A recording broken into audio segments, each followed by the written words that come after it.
I found my daughter Ivy curled up in the corner of her dorm room, wearing the same torn shirt from 3 nights ago, blood dried under her fingernails, eyes staring at nothing like she'd already left this world. 5 college boys had done this to her, and when I called the cops, they told me there wasn't enough evidence to make arrests.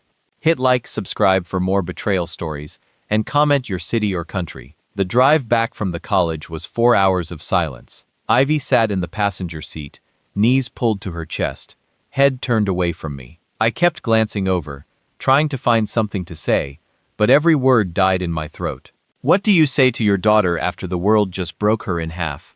My wife Brooke was waiting when we got home. She rushed to the door, face pale, hands shaking.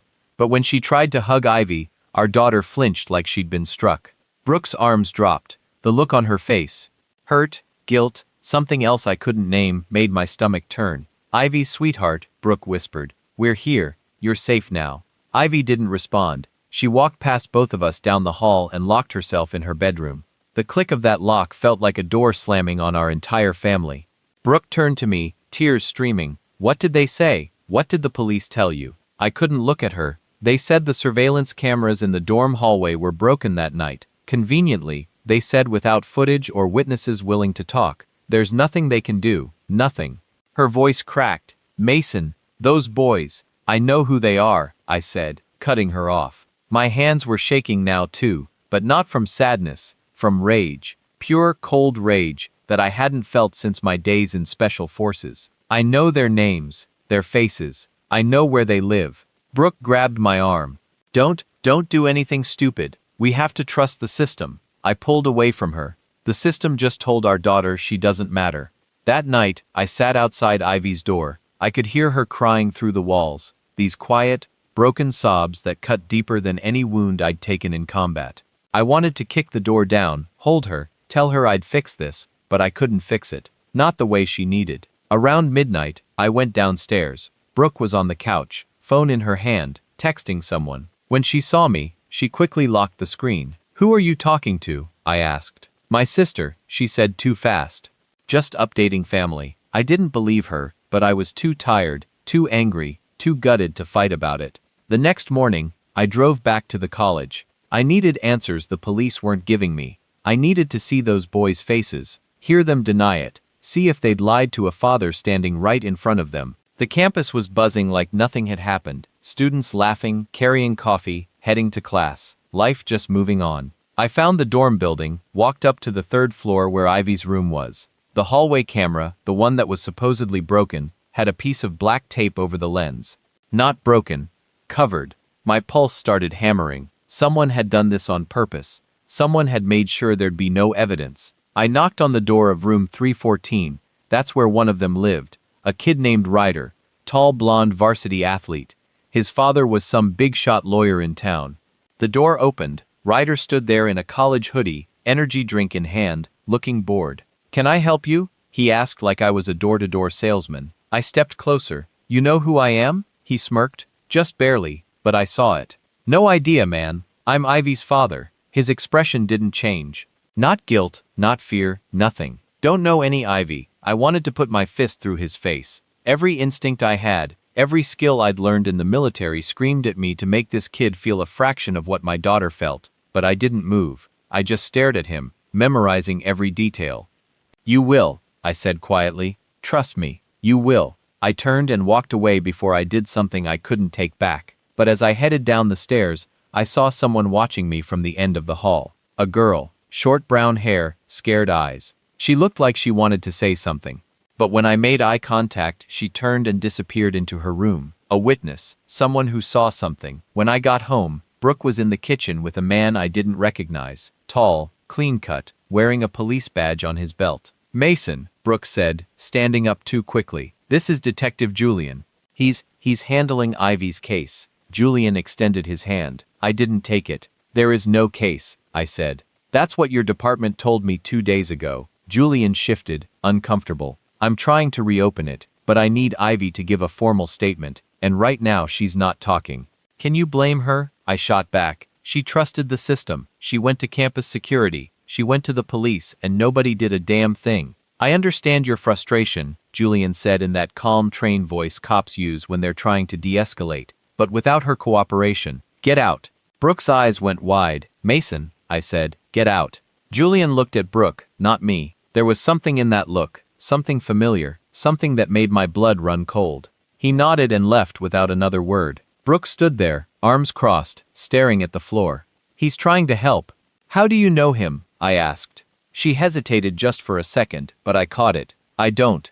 He reached out after what happened. You're lying. Her head snapped up. Excuse me. You're lying, Brooke. I've been married to you for 20 years. I know when you're lying. She opened her mouth, then closed it. Tears filled her eyes, but this time they didn't fall. She just turned and walked upstairs, leaving me standing alone in the kitchen. That's when I realized something. This wasn't just about 5 boys who thought they were untouchable. This was deeper. Someone had orchestrated the cover-up. Someone with power. And somehow my own wife was tangled up in it.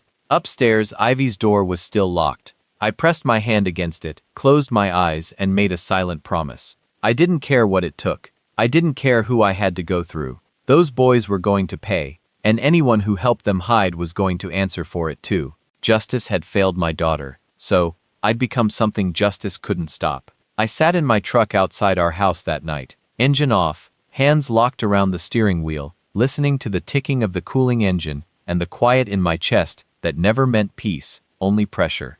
Ivy was upstairs in her dark room. Brooke was somewhere in the house with her secrets, and that detective's number in her phone, and I, the Special Forces dad who'd survived war zones, couldn't even get justice for my own child. I went inside, but I didn't turn on the lights. The house felt different now, like it was watching me back. There were picture frames on the wall from better years. Ivy in middle school, a soccer trophy in her hand. Brooke and me on some forgotten vacation, arms around each other, smiling like the future was safe. I stared at them, then at the closed bedroom doors down the hall, and I knew one thing for sure. Trust was dead in this house. I walked to Ivy's door and leaned my forehead against it. Keto, I said softly, I'm not going anywhere. Not today, not ever. There was no answer, but I wasn't expecting one. I just needed her to hear my voice and know I was still here, even if the rest of the world had walked away. Downstairs, I brewed coffee. I didn't want just to have something to do with my hands. The bitter smell filled the kitchen. My eyes drifted to the corner of the counter where Brooke usually left her purse. Tonight, it wasn't there. The front door was locked, but the garage door status on the wall panel showed it had opened and closed around the same time I'd been upstairs. She'd gone out late without telling me. I swallowed hard and forced myself not to make assumptions. Maybe she needed air. Maybe she went for a drive. Maybe she was falling apart in a different way. But my gut, the same instinct that kept me alive overseas, said this wasn't random. The next morning, I woke up on the couch to the sound of quiet footsteps behind me. Ivy was in the doorway, wrapped in a large hoodie, eyes puffy, but more focused than the day before. She looked at me like she was trying to recognize who I was now. Father, soldier, failure, all mixed into one. Hey, I said gently, sitting up, you hungry? I can make. I don't want food, she whispered. Her voice sounded like it had to crawl out of her throat. Did you tell anyone else? I shook my head. Just your mom. The cops. I hesitated. There was a detective here yesterday, Julian. Her jaw tightened at that name. That reaction told me more than words. He came here. Yeah. Said he wanted to help. Said you'd have to talk to him again. I'm not going back there, she said, a flicker of anger breaking through the numbness. They looked at me like I was the problem, like I ruined their perfect little campus. I know, I said. I stood slowly, not wanting to spook her. You're not going anywhere you don't want to go. But I need you to know something, Ivy. I'm not letting this go, not ever. I will find a way to make this right. She stared at me, eyes glossy but sharp. You can't fix this, Dad. That word dad hit me harder than anything. I stepped closer, stopping a few feet from her. I can't change what they did, but I can decide what happens next. Her shoulders sagged. What does that even mean? It means they don't get to walk away like you're nothing. It means they don't get to laugh about this in some frat house bragging about what they did. It means they don't get to have an easy life while you're scared to sleep. Her lip trembled. For a second, I thought she might break again. Instead, she nodded once, then turned and went back to her room. She didn't lock the door this time. She just closed it gently. That tiny difference was enough to keep me standing. Around noon, my phone buzzed. Unknown number. This is Mason, I answered. Mason, it's Hunter. The voice belonged to an old teammate from my Special Forces days. We hadn't spoken in years. Got your message. I frowned. I didn't leave you a message. He sighed. Brooke did. She said you might need a lawyer and that things were serious. She asked if I'd call you. I felt my chest tighten. When did she contact you? A couple days ago, he said. She told me not to tell you yet. Said you were on edge. Look, man, I'm sorry it's under these circumstances, but I heard what happened. I'm in town now. Do you want to meet? The room seemed to tilt slightly. Brooke had reached out to my old teammate, a lawyer now, before I even brought Ivy home, before the cops said no evidence. Before I knew how deep this went. Yeah, I managed. There's a diner on Route 7, 30 minutes. I'll be there, he said. I grabbed my keys. As I passed Ivy's room, I paused. I'm stepping out for a bit. I called softly. If you need anything, text me. I'll come right back. There was a silence, then a muffled, okay. It wasn't much, but it was something. The diner was one of those places that hadn't changed in 20 years. Cracked red booze, a sticky counter, an old jukebox nobody used anymore. Hunter was already there, suit jacket off, sleeves rolled up, a file folder in front of him. He stood when he saw me. Damn, he said with a sad smile. You look older. War will do that, I replied. Life too, I guess. We sat. He didn't waste time. First, I'm sorry about Ivy. I can't imagine. You don't want to, I said quietly. He nodded. Right. Okay. Listen. I looked into things before coming. That college, it's practically a fortress of reputation and money. A lot of kids there are connected. Judges, politicians, big donors. The kind of people who don't like scandals with their names attached. So they bury it? I said they try. He tapped the folder. The official report is bare bones. They wrote it like a noise complaint. No mention of the names you gave. No mention of force. No mention of Ivy asking for a rape kit. My hands curled into fists under the table. She did ask. I was there when she did. I know, he said. Which means someone edited that report after the fact, Julian, I muttered. Maybe, Hunter said. Or maybe someone above him. But here's the thing. You're not crazy to think this is bigger. One of the boys' fathers is Judge Victor Hollings. He sits on a lot of local boards, donates to that college. His son, from what I can see, was on campus the night this happened, and has a history of incidents that never went anywhere. Ryder. The smug face at the dorm door suddenly had a last name and a shield over it. So, what do we do? I asked, my voice low.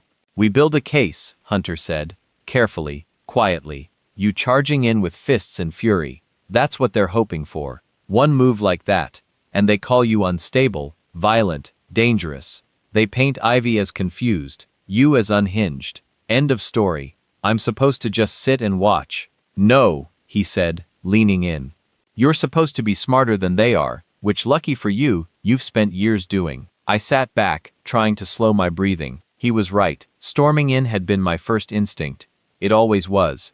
But this wasn't a battlefield I could win with brute force. Start with people who might talk, Hunter continued. Friends, roommates, anyone who saw something, even if they don't realize it matters. And one more thing, Brooke mentioned a detective. Juliet, yeah, I said he was in my kitchen yesterday. Hunter's jaw tightened. He's tight with Judge Hollings. They sit on a public safety committee together. If Julian is in your house, he's not just there to help. He's there to control the narrative. The words landed heavy. My own home. My own wife had become part of the chessboard. I think Brooke is hiding something, I admitted. I just don't know what or why. People panic when their world is burning. Hunter said they make deals. They trust the wrong people. They tell themselves it's to protect their family. Sometimes it is. Sometimes it's to protect themselves. I stared at the chip table between us. I need to know which one it is.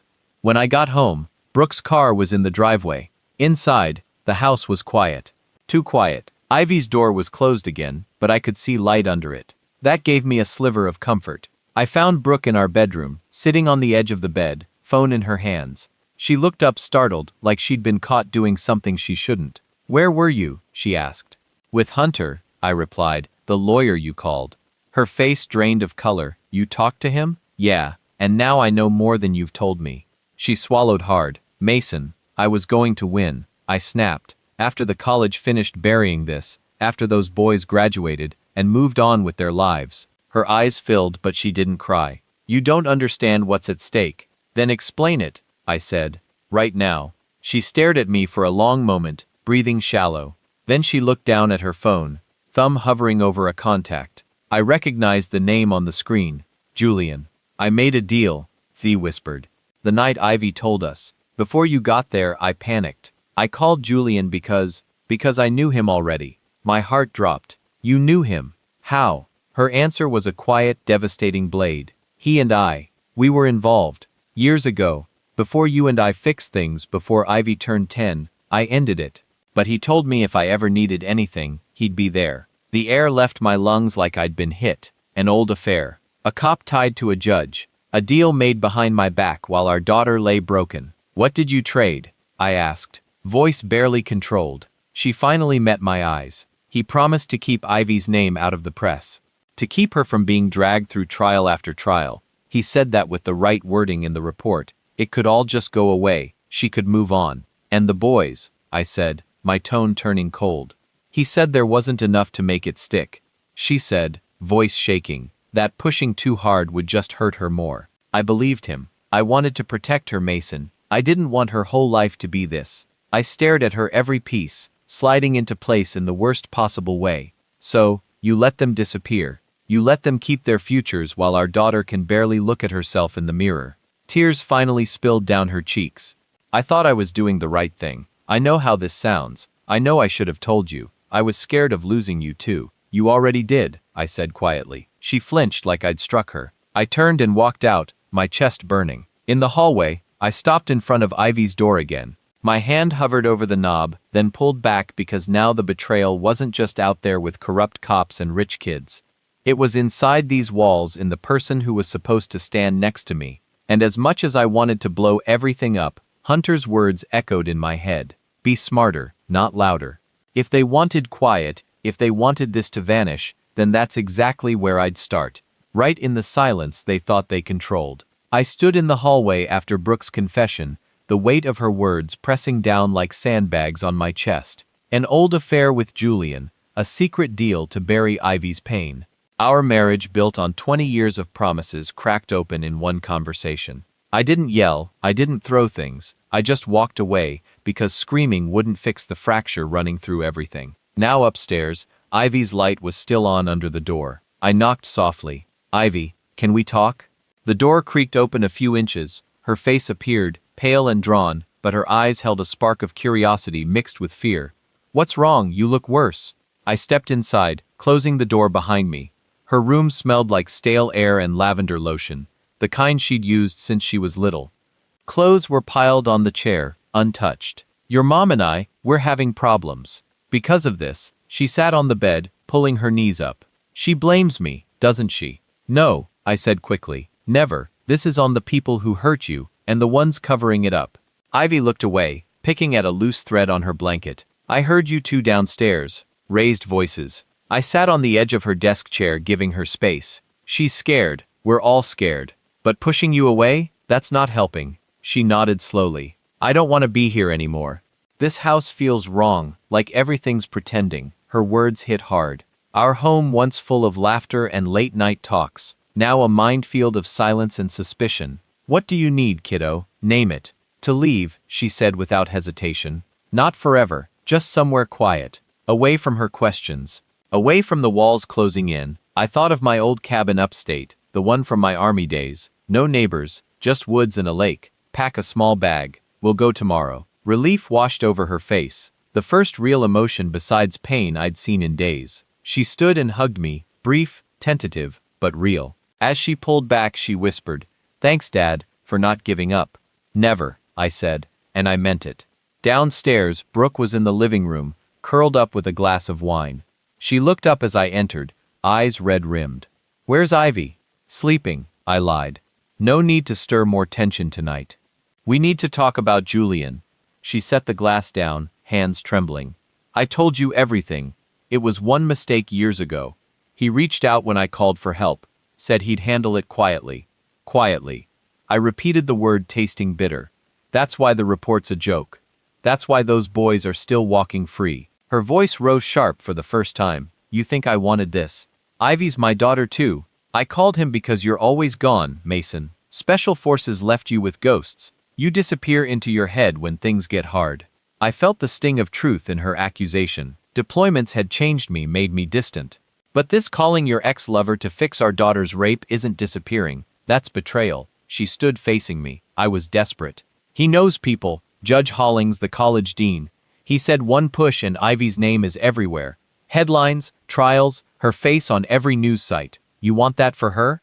I crossed my arms, forcing calm. What I want is justice, not a cover-up. We stared at each other, the space between us widening like a chasm. Finally, she sank back down. I met him again yesterday at the coffee shop by the station. He said they'd investigate quietly if I kept you calm. My blood went cold. You met him? While I was fighting for answers to protect us, she whispered. All of us. The front door buzzer sounded sharp, insistent. Brooke jumped. I checked the security cam on my phone. Detective Julian standing on the porch, hands in his pockets. I opened the door before Brooke could stop me. What do you want? He glanced past me, spotting Brooke. Evening, Mason. Just following up. Need Ivy's medical records for the file. She's not talking, I said flatly, and neither am I. Julian's eyes narrowed slightly. Look, I get it. You're angry, but pushing this could hurt her more. Hollings' kid. His family's donated millions to that school. They make problems go away. So do I replied, voice low. He smirked faintly. Not like them. Walk away, Mason. For her sake. He turned to leave but paused. Oh, and Brooke, call me later. We need to finish that discussion. The door shut behind him. Brooke wouldn't meet my eyes. That night, Ivy barely slept. I heard her pacing, then crying softly. By morning, she'd packed a duffel, jeans, hoodies, her favorite book. No makeup, no photos, just escape. We left before Brooke woke. The drive was quiet. Ivy staring out at the passing trees. You think Mom hates me now? No, I said. She's scared of losing everything, including you. At the cabin, the air was crisp, pine-scented. Ivy stepped onto the porch, breathing deep. It's peaceful here. We spent the day settling in. Fire in the hearth, soup on the stove. For the first time, she talked. Not details but fragments. They laughed after like it was a game. Rage boiled in me, but I kept it locked down. Their game ends soon. My phone buzzed. Hunter got something. That girl from the dorm, Clara, she's Ivy's roommate, saw the whole thing start. Won't talk to police, but might to you. I glanced at Ivy, who was sketching by the window. First creative thing she'd done. Set it up. Back at the house that evening, I dropped Ivy with a neighbor for safety. Brooke was waiting, furious. You took her without telling me. She needed space. I said from all this from me, you mean. Her voice broke. Mason. Julian called. Said you're harassing suspects. If you don't stop, he'll file a report. Restraining order. Let him. I grabbed my jacket. I'm meeting someone who actually wants justice. As I drove to meet Clara, Brooke's car pulled out behind me, following. We're running to Julian. Clara met me at a park bench, put up, nervous. Ivy's my best friend. I owe her this. What did you see? I asked. Ryder and 4 others. They dragged her into the lounge after a party. I hid, heard everything. She handed me a USB drive. My phone audio caught their voices planning it. My hands shook taking it. Proof. Real evidence. But don't go to cops, she whispered. Julian's one of them. Hollings owns him. I nodded. Thank you. Driving home, the USB burned in my pocket. This changed everything. But as I pulled into the driveway, Brooke's car was gone. Inside, a note on the table. Went to fix this. Don't follow. B. Fix this. With who? Julian. Upstairs. Ivy's old room felt empty. The family wasn't just fractured. It was splintering apart. And in the silence, I realized the real danger wasn't out there anymore. It was closing in from every side I trusted. I gripped the steering wheel tighter as I sped toward the cabin.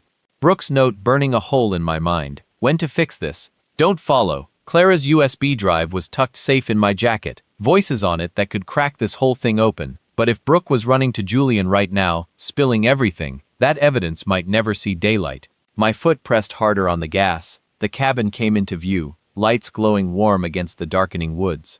Ivy was on the porch, wrapped in a blanket, staring at the lake like it held answers. She stood when she saw my face.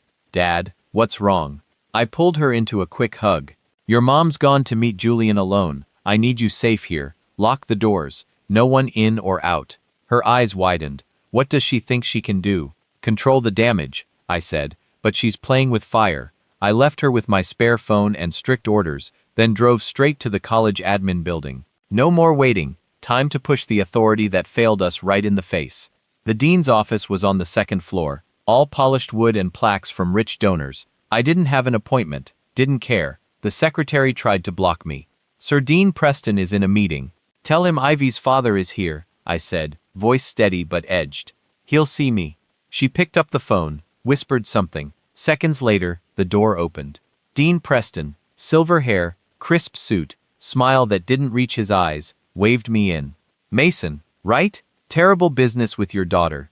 Please sit. I stayed standing. I want the full security logs from that night. Every camera, every entry. He leaned back in his leather chair, steepling his fingers. The police have those, and as I told them, the hallway cam was malfunctioning. I saw the tape over the lens. I said, not broken, covered. His smile faltered. Just a flicker. Must be a misunderstanding. Maintenance issue. Cut the crap, I snapped. Ryder Hollings and his friends. Their names aren't even in the report. What? Preston's face hardened. Those are fine young men from good families. Ivy was at a party. Things got out of hand. Alcohol. Consensual encounters that got messy. Consensual. The word nearly choked me. She was dragged, screaming. He shrugged. No witnesses say that. And without her statement, Clara saw it. I lied, testing him. His eyes didn't blink, but his fingers tapped once on the desk. Roommates protect each other, he said smoothly. Look, Mason, this school has a reputation.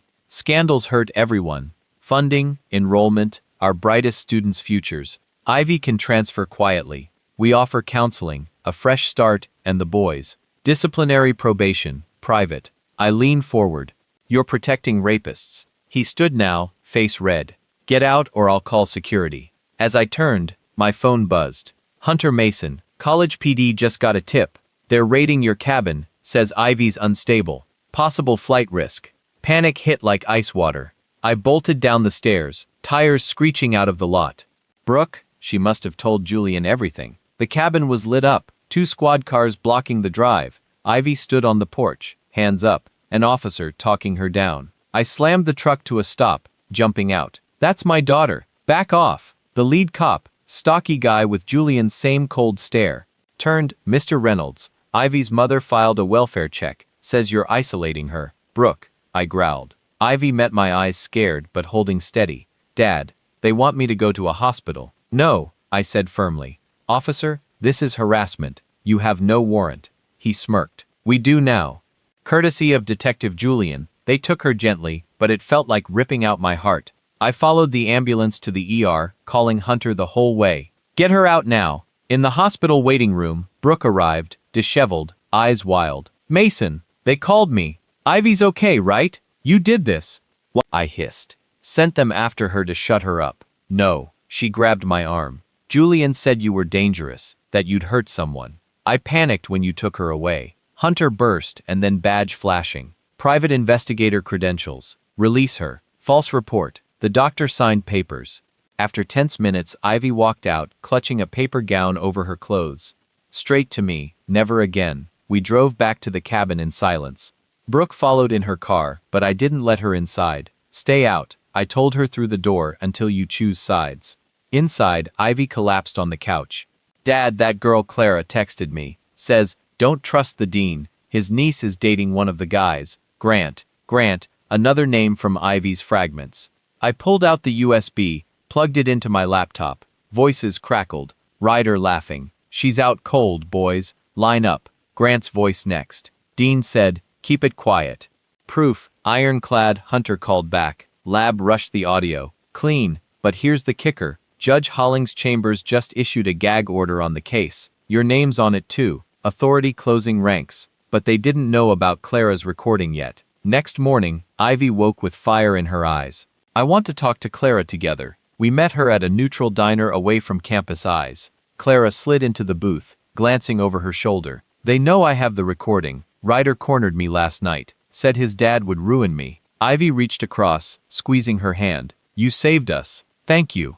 Clara nodded, tears falling. One more thing, the dean has parties at his lake house. The boys were there that weekend with girls, drugs. He covers it all. A pattern, systemic rot. As we left, my phone rang. Unknown, I answered. Mason Reynolds. Who's this? FBI agent Felix Grant. Heard about your problem. Hollings has been on our radar. Money laundering through the college. Want to trade info? My pulse raced. Federal leverage. But was it real? Meet me, Felix said. No cops, just you.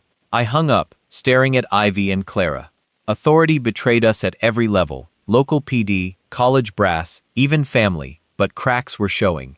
That night, back at the cabin, Brooke showed up pounding on the door. Mason, Julian's furious. He knows about the recording. He's coming for all of us. I opened it a crack.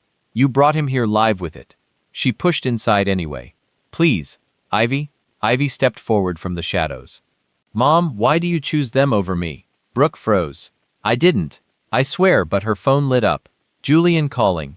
She silenced it, but too late. In that moment, staring at my wife, daughter, and the evidence that could topple everything, I realized the betrayal ran deeper than boys in a dorm.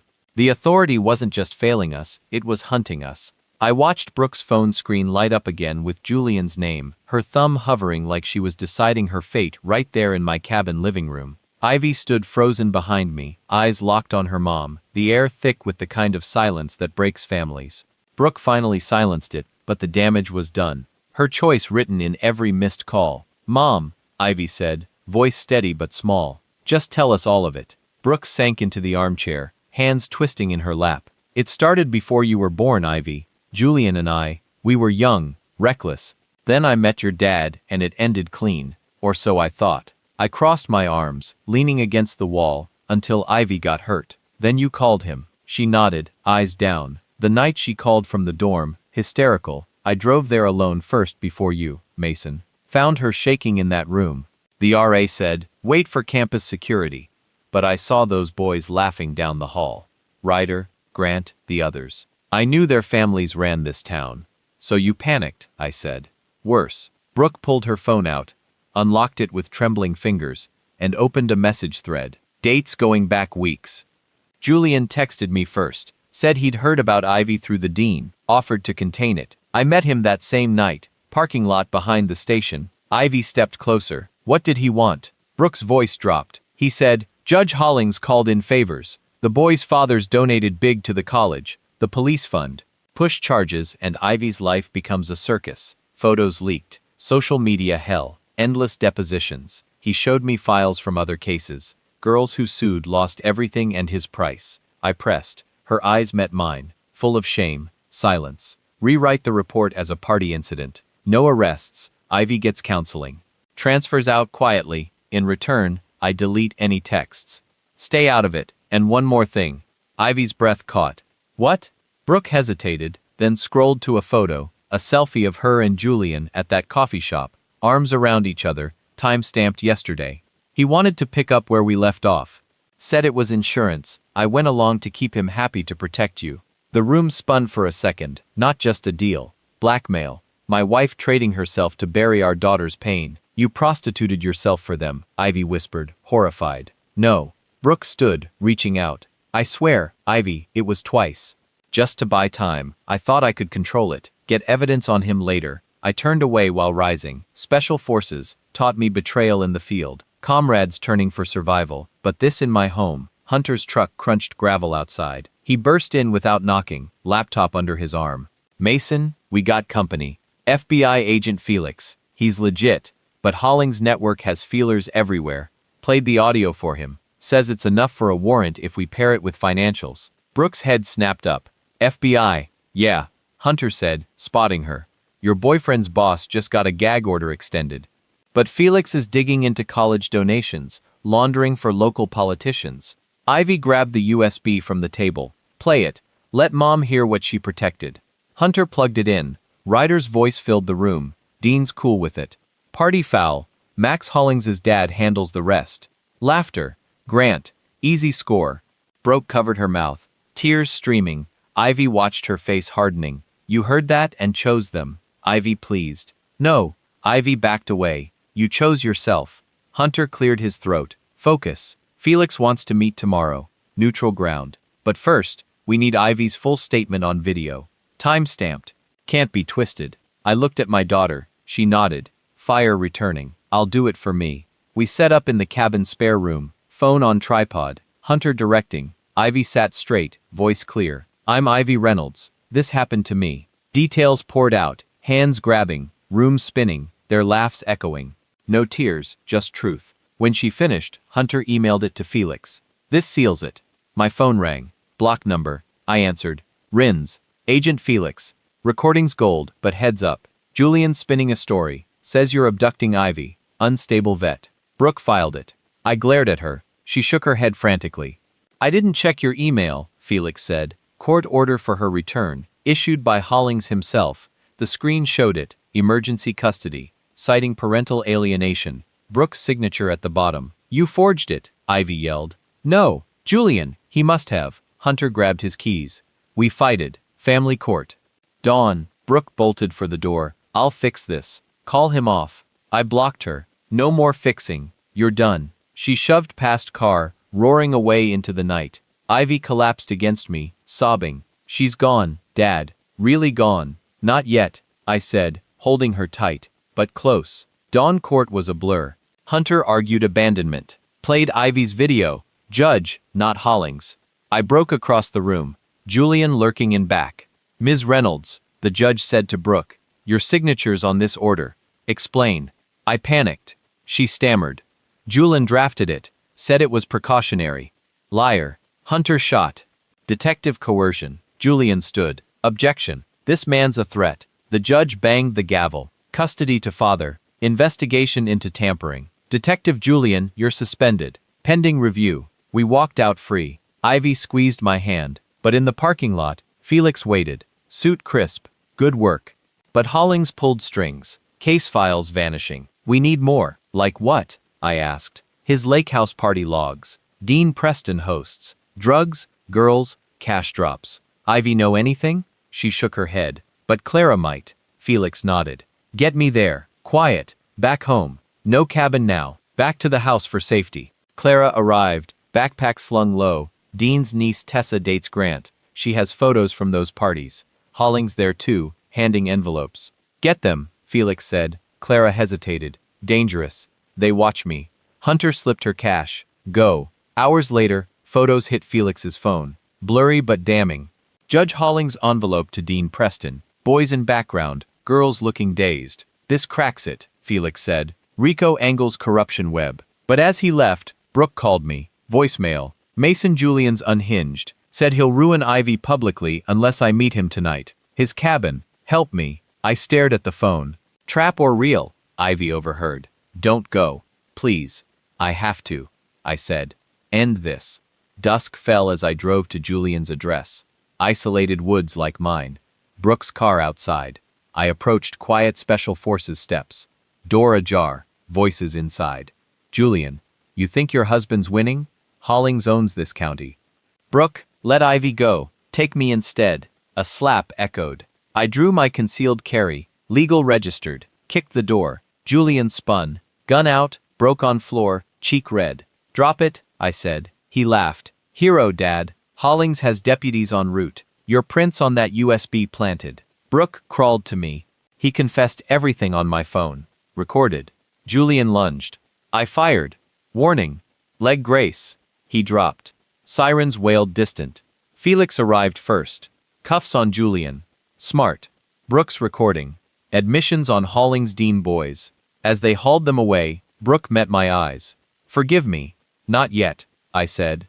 Ivy needed that answer more, but in her face, regret real, the secret out, the web fraying. One thread left. Hollings himself, and he knew we were coming. Felix's taillights faded down the dirt road as Julian's cruiser hauled him away, red and blue flashing against the trees like a warning nobody heeded. Brooke stood in the cabin doorway, cheeks still red from his slap, her recording on my phone now, his voice admitting the cover-up, the bribes, the boy's free pass. Ivy watched from the couch, arms crossed tight, her trust in her mom hanging by a thread thinner than spider silk. I pocketed the phone. That's enough to bury him. But Hollings, he's the head. Brooke nodded, wiping her face. He bragged about it, said Ivy was collateral in his son's bright future. Ivy stood slowly. Then we end him quietly. Her words carried my old team's weight. Precise. No waste. Special forces didn't charge blind. We planned, we struck where they slept. Hunter arrived minutes later, winded from the drive. Felix looped me in. Rico's building, but they need Hollings on tape too. No more shadows. I looked at Ivy. You up for this? She met my eyes. No flinch. For every girl, they silenced. We mapped it that night over coffee and cabin lamplight. Hollings' mansion overlooked the lake, gated, guarded, but patterns held. Weekends poker nights with Dean Preston and local brass. Booze loosened tongues. Old skills, Hunter said, sliding me a burner phone. Felix's tech guy plants bugs if you get inside. Brooke shifted. I'll help. Hollings knows me from fundraisers. I can get you in as service staff. Ivy's jaw tightened. You? After everything, Brooke faced her. Let me earn it back. One shot. Ivy held the stare, then nodded once. Forgiveness wasn't there yet, but utility was. Dawn broke cold. We drove separate. Me in a borrowed van loaded with catering gear. Brooke ahead in her sedan. Ivy and Hunter trailed in his truck, eyes on tails. The gate buzzed open for Brooke. Catering for Judge Hollings, she told the guard. I hunched in back, tray covers hiding my face. Inside, marble floors echoed our steps. Hollings greeted her in the foyer, tall, silver-haired, handshake too firm. Brooke, been too long. Boys treating Ivy okay after that mix-up. My fists clenched under the trays. Casual poison. Working through it, she said smooth. This is Mason, my help. He had me once. Dismissed. Kitchen's that way. Preston's due soon. I unloaded in the back, ears tuned, voices drifted. Hollings on phone. Julian's mess cleaned. Good. College board meets tomorrow. No loose ends. Preston arrived an hour later, slapping Hollings back. That Reynolds pushing my niece Tess is scared. Hollings laughed. Let him. My bench. My rules. Gag order sticks. I slipped a bug under the poker table. Tiny Felix's design. Another in the study. Heart steady. Breaths measured. Years of training flooded back. Infiltrate. Observe. Extract. Back in the van, Brooke drove casual. Got enough more. The recorder caught it all. Names, dates, dollar amounts funneled through the college. Hunter met us at a gas station off route. Upload now. Felix is waiting. Ivy plugged the drive. Files synced. They're done. But my phone buzzed. Clara, Dad. Grant cornered me. Said Hollings knows you're digging. Watch Ivy. Too late. Headlights swerve behind Hunter's truck. Black SUV. No plates. Rammed his bumper. Go, I yelled. Brooke floored it. Ivy's voice on speaker. Dad, stay low. Hunter veered off-road. Trees snapping. SUV pursuit. I grabbed the wheel from Brooke. Cabin now. We lost them in gravel spins, doubling back. Safe at the cabin. Hunter nursed a bruised shoulder. Hollings security. Pros Felix called Bugs Live Goldmine. Hollings just boasted about spiking girls' drinks at Preston's parties. Visuals too. Ivy paced arrest them soon, Felix said. Need airtight one leak. They lawyer up. Brooke sat quiet. I saw photos in his study. Ivy's dorm that night. Staged looks consensual rage surged. They framed her. Hunter pulled files tomorrow. Civil suit first exposed donations forced their hand. Night deepened. Ivy and I walked the porch. Lake laughed soft. You vowed this quietly, Dad. Proud team effort, I said. Her hand in mine felt like progress. Brooke joined us tentative. I booked a motel. Give you space. Ivy stopped her. Stay but no more secrets. Brooke nodded, eyes wet. Hunter's laptop pinged. Live feed. Hollings. Reynolds thinks he's Special Forces hero. Time to remind him. Vets break. Threat direct. I gathered them. No more recon. We go legal hammer. But my vow stands. If they touch you, quiet ends. Dawn brought Hunter's contact. Old Special Forces buddy, now PI specialist. Quinton on it, hauling skeletons. I know where. Quinton met us. Noon. Duff of docks. Judge's offshore accounts. College slush fund. And this photos of Hollings with boys postpart. Ivy blurred in background. Blackmail material. Quinton said, he collects. Ivy stared like Julian with mom. Brooke winced. Karma. Felix updated. Warrants drafting. Your bug sealed it. Stay dark. But Hollings struck first. CPS van at the cabin. Welfare check. Anonymous tip. Unstable home. The workers said Hunter flash credentials. Court order. Trump's leave. They retreated. Ivy hugged me tight. They're scared. Afternoon. Brooke got a call. Hollings secretary. Judge wants a word. Peace talk. Trap. But I saw angle. I go. Wired. No. Ivy protested. My vow. I said Sunset Drive to Hollings' office. Empty building. his shadow in the window. I parked. Mike lived to Felix's team blocks away. Door unlocked. He sat behind desk, cigar smoldering. Reynolds, sit. I stayed standing. Talk. He leaned back. Your crusade ends. Drop it. Ivy gets full ride. My scholarship. Quiet life. Or her face everywhere. Therapy bills. No future. Classic play. I smiled cold. Your bugs caught more than boasts. His face paled. What bugs on cue? Sirens wailed. Felix burst in. Team behind. Judge Victor Hollings. You're under arrest. Corruption. Obstruction. Conspiracy. Hollings lunged for a drawer. I disarmed him smooth. Special forces hold. Cuffs clicked. Felix grinned. Quiet vow delivered. Outside. Ivy waited with Brooke, Hunter, tears on Ivy's face. Relief. But as Hollings glared from the car, he mouthed. Not over. One thread left. The boys and Preston. My quiet rage sharpened. Justice wasn't done. Healing barely begun. The night picked up its cold breath as we gathered in the cabin's dim light. The storm outside mirroring the one rising inside me. Ivy, Hunter, Brooke and I sat around the table. The weight of our plans heavier than the steaming coffee cups in front of us. The quiet vow I made, the one to bring justice, not through fury, but precision, was testing every fiber of my being now. We were no longer just fighting boys in a dorm. We were up against a fortress of power, money, and twisted loyalty. Hunter spread out the photos Clara had risked everything to get. Blurry but damning images of Dean Preston handing envelopes to Judge Hollings. Grant lurking close by. Ivy's dorm party in the background. They operate like a criminal enterprise, Hunter said darkly. Bribery, intimidation, cover-ups. The whole system protects itself. I scanned the pictures, feeling the cold logic of it settled deep. Years of training and missions had taught me one thing. Every fortress has a weak point. It was time to find theirs. Felix needs time to build the Rico case, I said. But in the meantime, we can't just sit and wait. Brooke's voice was quiet, fragile. My involvement nearly destroyed us. I get that. I want to make it right. Ivy's eyes met hers. Hurt still raw, but a glimmer of something new. You'll have to prove it, Mom. No more secrets. Brooke nodded, swallowing hard. I want to. I will. We mapped out our next moves in silence. The outside storm rattling the windows like the threat closing in on us.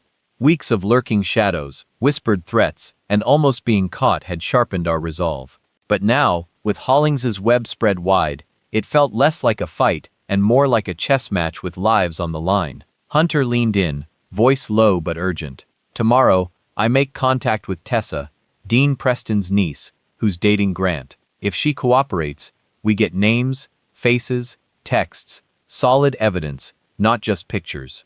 Ivy clenched her fists. She's scared for her life, Hunter admitted. But sometimes fear breaks first.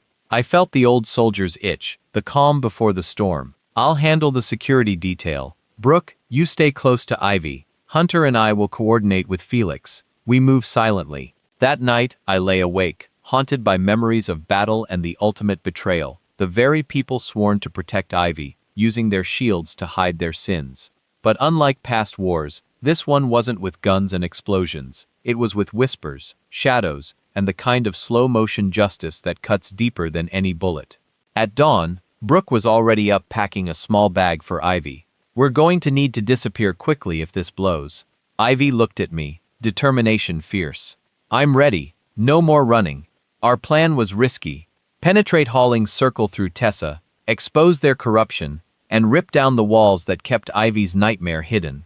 But deep down, I knew the biggest threat wasn't just the criminals hiding in mansions or courtrooms. It was the fractures in our family, the wounds left by broken trust, and healing would come only when justice was complete. The storm outside softened with the morning sun, but in the quiet cabin, we were already bracing for the gathering storm that would change everything. The landscape shifted after Hollings fell. Suddenly, silence wasn't safety anymore, but warning. Ivy and I sat on the cabin porch, morning fog rolling over the lake. The tension between us like static before a storm. Each step toward justice pulled old wounds open, but it was too late to look back. Hunter's call sliced through the quiet. Tessa's agreed. She's handing over everything. Tonight, public spot in and out. Ivy gripped her mug tighter. Do you trust her? I looked her straight in the eyes. After what she's witnessed, she's scared enough to be honest. Grant's losing power and fear flipped sides fast. Tension flickered in her jaw. She wasn't just a daughter anymore, she was a survivor. Eyes set on justice that meant something real. The city's main library hummed as cover. Tessa slid into a study room, hoodie up, glancing over her shoulder. Hunter and I entered separately. Ivy on lookout, her nerves steel. Tessa handed us a sealed envelope. Passwords, chat logs, videos.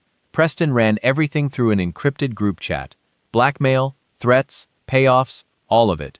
Grant bragged when he thought he was safe. Used Hollings's name to scare everyone silent. Hunter thumbed through pages. His lips tightened. This is it. Enough to burn Preston and the boys. Tessa leaned close, eyes desperate. I need protection now, Hunter answered. Done. Felix owes us that much. He'll contact you directly. As we stepped back out into the fading afternoon sun, adrenaline hummed in my veins. Preston's walls were about to crash, and those boys, smug in their parents' lies, were more vulnerable than they'd ever known. We regrouped at the cabin, every face tense but ready. Felix called, voice low and urgent. Feds already prepping warrants. But local college police are scrambling. Preston's using connections. You need to go public before they can bury this. Brooke looked up from Ivy's journal. Guilt and resolve in her eyes. How? I said it out loud. The plan forming clear. Media. Ivy, are you ready to speak for yourself? She straightened, swallowing nerves. Never been more ready. But this time, I keep control. That night, Ivy told her story. Local news. Protective friend in the room. Hunter quietly recording. She read names, dates, details. No tears, only the clear, relentless voice of someone who's run out of fear. My name is Ivy Reynolds. I was hurt, but I was never broken. This is the truth, and it's not just mine. It's all the girls before me, erased by men in power. By dawn, it was everywhere. News vans crowded the college gates. Preston, cornered, tried to call an emergency donor meeting, but Felix's team arrived first with warrants. FBI jackets flashing in the glare. Grant and Ryder looked lost as they were cuffed in front of the cameras. Tessa safe, her name shielded. Ivy stood in the middle of the chaos, head held high. Brooke lingered behind, not quite forgiven, but present. Hunter squeezed my shoulder. You did it, Mason. Quiet justice, loud enough the world has to listen. But as we watched Preston's car disappear into the haze of news crews, Ivy turned to me, voice small again. What happens now, Dad? I pulled her into the safe circle of my arms. Now we finish what we started. Now we rebuild, inch by inch. The storm finally broke, not with violence, but with truth, ripping away years of silence, shame, and fear. And as the rain fell, I knew we had turned the tables for Ivy, for every survivor, and for the ghost of the man I used to be. The courthouse steps were slick with morning rain, cameras crowding every angle as we pushed through the chaos. Ivy walked between Hunter and me, head high despite the flashing lights, and shouted questions. Brooke trailed behind, still distant but present, a ghost trying to earn back her place in our lives. The weight of this moment pressed down on all of us. Everything we'd fought for, every sleepless night, every risk taken, led to this courtroom. Inside the hall smelled like old wood and stale air. Reporters lined the benches, notebooks ready. This wasn't just Ivy's case anymore. It had exploded into a full-blown scandal. Dean Preston's arrest made regional news. Judge Hollings's corruption charges went national. The college's reputation hung by a thread, and the 5 boys, Ryder, Grant, and their accomplices, finally faced real consequences. But consequences meant nothing without convictions. Felix met us at the courtroom entrance, tie loose, exhaustion written across his face. Packed house, jury seated, prosecution's ready, but Mason, he pulled me aside, voice dropping. Clara's wavering. Got a call last night. Someone threatened her family. She might flip. My chest tightened. Clara was our key witness. Her audio recording. Her testimony about what she saw that night. Without her, the defense could paint Ivy as confused. The boys as innocent kids caught in a misunderstanding. Can we protect her? Already tried, Felix said. But fear's a powerful thing. Just be ready. The courtroom was a pressure cooker. Ivy sat at the plaintiff's table, hands folded, staring straight ahead.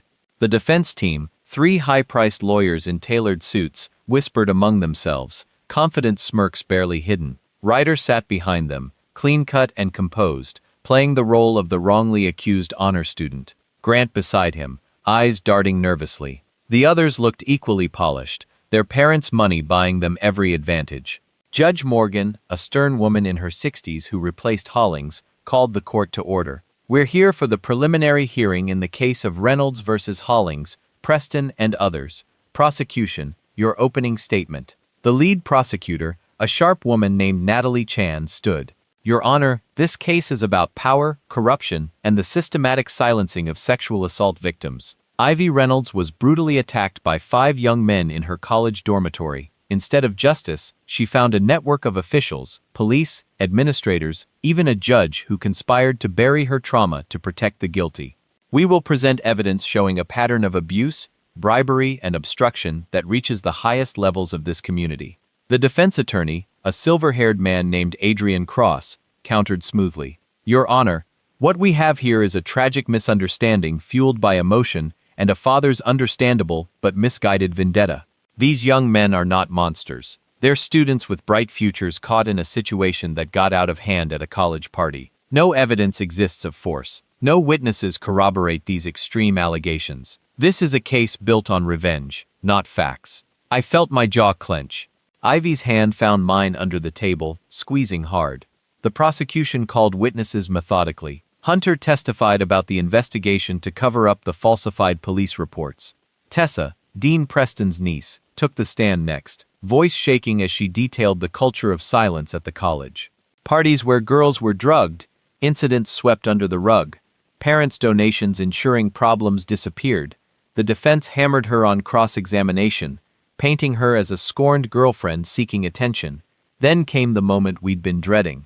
The prosecution calls Clara Mitchell to the stand. Clara walked in slowly, eyes red-rimmed, avoiding everyone's gaze. She was sworn in, sat down, and the prosecutor began gently. Clara, you were Ivy Reynolds' roommate, correct? Yes, Clara whispered. And you were present the night of the assault? Silence stretched. Clara's hands twisted in her lap. I was nearby. Can you tell us what you witnessed? Clara's eyes darted to the defense table where Ryder stared at her with cold intensity, then to the gallery where a man, someone I didn't recognize, watched her with barely concealed threat. Her face crumbled. I didn't see anything, she said, voice breaking. I heard noises, but I don't know what happened. I was drunk, confused. I might have been wrong about what I recorded. The courtroom erupted in whispers. The prosecutor's face went pale. Ms. Mitchell, you previously gave a statement saying, I was scared, Clara interrupted, tears falling now. I said things I wasn't sure about. I'm sorry, I can't do this. The judge banged her gavel order. Miss Mitchell, you understand the seriousness of changing your testimony? Clara nodded miserably. I know, but I can't lie. I don't remember clearly. The defense attorney smiled, a shark sensing blood. No further questions, Your Honor. Clara fled the stand, sobbing. Ivy sat frozen beside me, betrayal written across her face. Our strongest witness just collapsed under pressure. Felix leaned forward.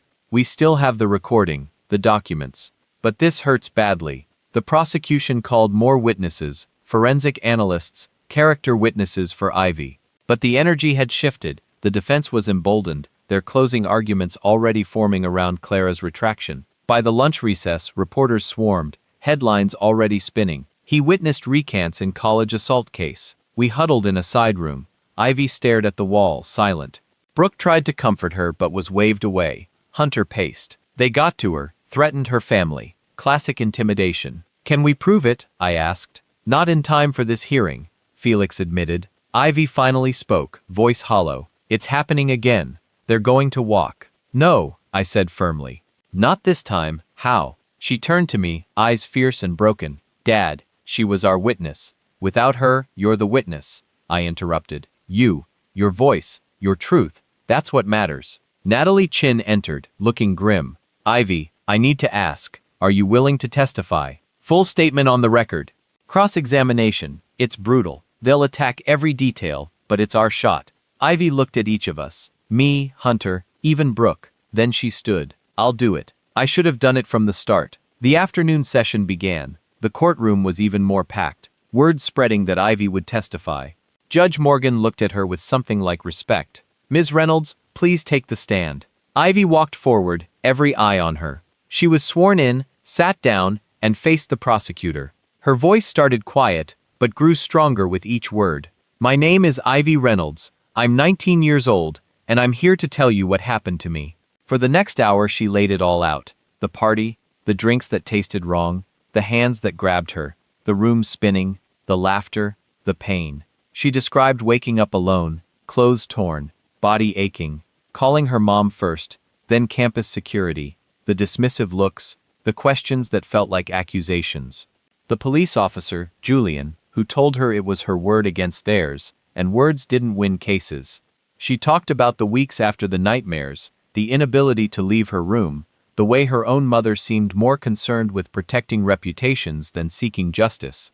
The moment she realized the system wasn't broken, it was working exactly as designed to protect people with power. I stayed silent because I was told it was easier, she said, voice steady now, that going public would ruin my life more than theirs already had. But silence didn't protect me, it protected them. So I'm breaking it now, not just for me, for every girl who came before, every girl who will come after if we don't stop this. The courtroom was dead silent. Even the defense attorneys looked uncomfortable. Ryder's confident mask had slipped. He looked young, suddenly scared. Then came cross-examination. Adrian Cross approached carefully. Miss Reynolds, I'm sorry for what you went through. But isn't it true you've been drinking that night? Yes. And you can't remember everything clearly. I remember enough. But memories can be unreliable, especially after trauma and alcohol. I remember their faces. Ivy cut him off, voice like steel. I remember Ryder laughing, Grant saying Dean's cool with it. I remember every second of realizing nobody cared. Cross tried different angles, questioning timelines, suggesting misunderstandings, implying consensual activity gone wrong. But Ivy didn't break. She answered every question with calm precision. Her pain transformed into purpose. When it was over, she stepped down. The gallery erupted, not in whispers, but applause. Judge Morgan gave for order, but didn't hide her own moved expression. Outside during the next recess, reporters mobbed us. Ivy didn't hide.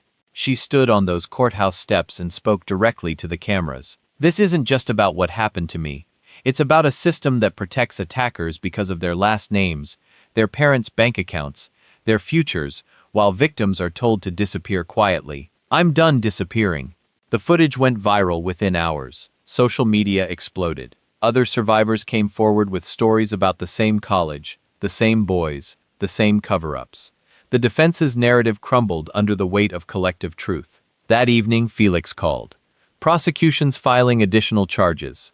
3 more victims gave statements today, inspired by Ivy. Clara called too, says she's ready to testify again properly this time. Her family's in protective custody. I looked at Ivy, curled up on the cabin couch, exhausted but at peace. She did it. She started a movement, Felix corrected. This case just became about more than one girl. It's about all of them. Brooke sat in the corner watching her daughter with something like awe. I'm so sorry I doubted you, she whispered. You're stronger than I ever was. Ivy didn't respond, but the slight nod said enough. Forgiveness was still distant, but respect that had been earned. The emotional reckoning wasn't just in that courtroom, it was in our family, in the community, in every person who'd stayed silent and now found their voice. Justice was no longer quiet, it was roaring. The final trial day arrived like a storm breaking over calm waters, courtroom packed tighter than ever, air thick with anticipation, and the faint scent of polished wood benches worn smooth by years of broken lives seeking mending. Ivy sat beside me, no longer the shattered girl from the dorm, but a force, her hand steady in mine as the verdicts loomed. We'd come so far through betrayal's sharp edges. Brooke's secrets laid bare, Hollings and Preston behind bars, the boys' smug worlds crumbling. But true justice, it waited in this room where words would either heal or scar forever. Judge Morgan entered, gavel sharp against the hush. Has the jury reached a verdict?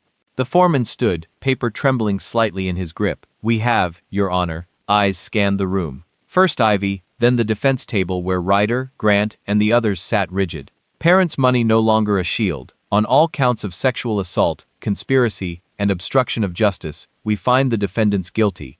Gasps rippled, Ivy's breath caught, her fingers crushing mine. Guilty, the word hung heavy, finally tipping the scales after months of shadows and lies. Ryder's head dropped. Grant's face drained white. Their lawyers scrambled for appeals, but the damage was sealed. Decades behind bars, futures erased like the dorm camera tape. Outside, under gray skies, threatening rain, reporters surged. Ivy stepped forward, microphone in hand, voice clear and unbroken. This one isn't mine alone, it's for every voice they tried to silence. Thank you to my dad who never quit. To Hunter, Felix, Clara, Tessa for standing when others ran, and Mom for finding your way back. Brooke, tears streaming, nodded from the crowd's edge. Redemption hard won but real. Felix pulled me aside amid the chaos. Rico convictions stick. Hollings gets 25 to life.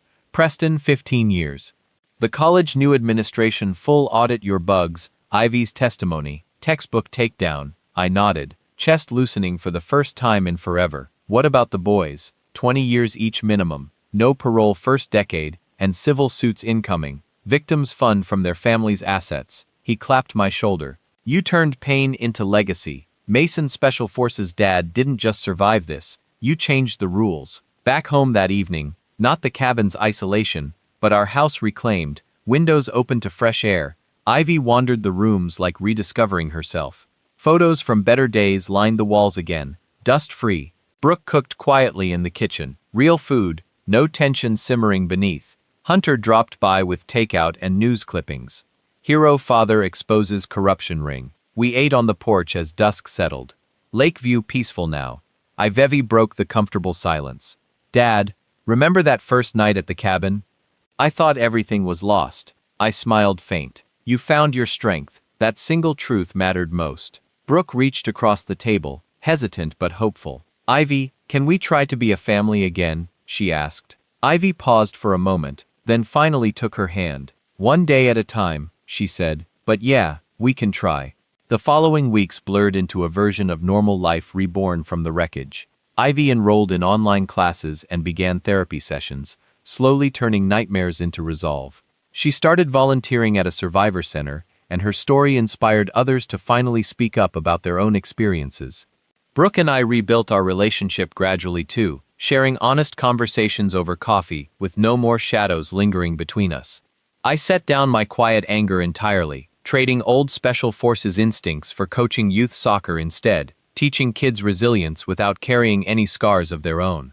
On one crisp autumn afternoon, Ivy burst through the front door, eyes shining bright. Dad, I got the letter, she said, waving an envelope excitedly. It was an acceptance to a top university, complete with a full scholarship named specifically after her fight, called the Ivy Reynolds Justice Fund.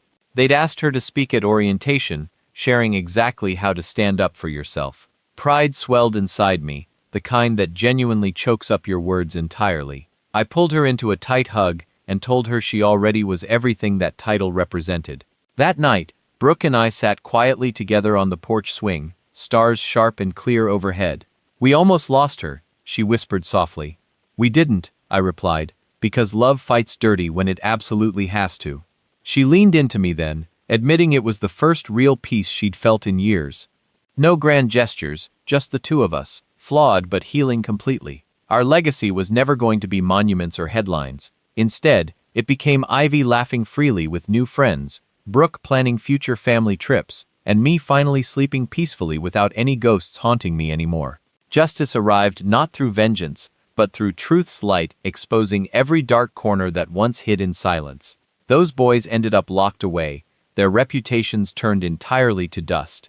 Hollings and Preston became forgotten names behind prison walls. The system itself cracked open, forced finally to evolve into something better. And we came out stronger too. The betrayal that nearly broke our family completely instead forged something truly unbreakable, a family choosing grace over grudges every single day. This story is now finished. If this story touched you deeply, drop a like to show some love. Hit subscribe so you never miss the next heart-pounding tale from Betrayal Stories Lab, and comment below where you're watching from, your city or country. And here's one big emotional question for you. What betrayal in your life tested you the most, and how did you rise above it? Tell me straight, what kind of stories are you craving next? Cheating partners with jaw-dropping twists, family sagas soaked in revenge, or quiet, satisfying justice that hits different?